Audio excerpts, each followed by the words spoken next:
Forgiving happens to be one of the principles of healthy grief.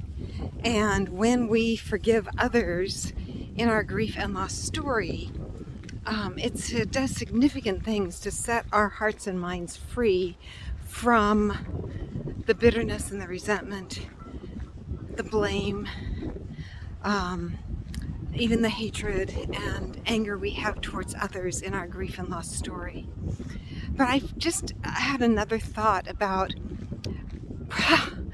what forgiveness and giving forgiveness to others really does mean beyond just our own story.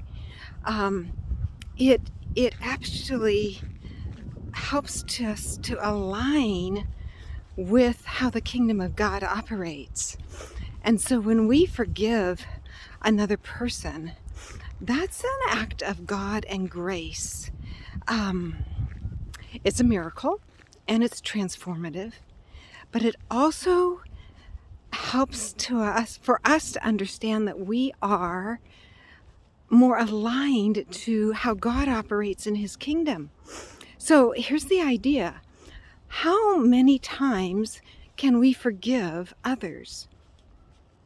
Some of us have kind of a limit to that and say, well, if they don't ever show any change or difference, why would I keep forgiving them?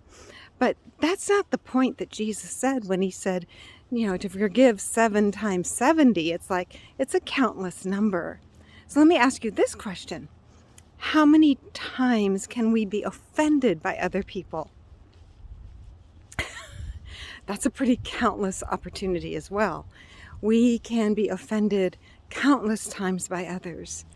And so that then means we get to exercise forgiveness countless times towards others.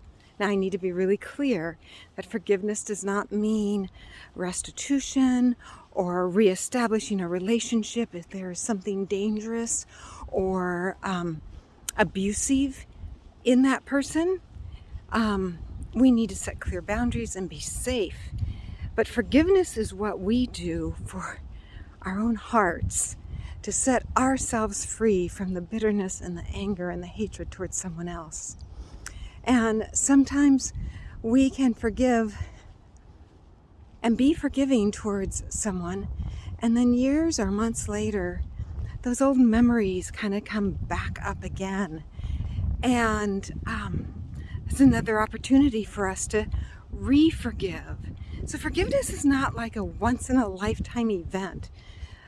Forgiving others in our loss and trauma and grief stories is a part of the practice of healthy grief and staying fresh and current with ourselves so that we don't get old baggage just building up in our hearts towards others, because that's heavy to carry around and unnecessary.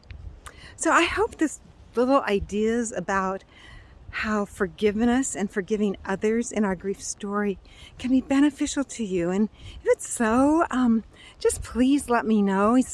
Put a comment in this place and respond with what your experience is. It might be completely different, and we need to know about that as well. So thanks for listening, and have a really good and forgiving day.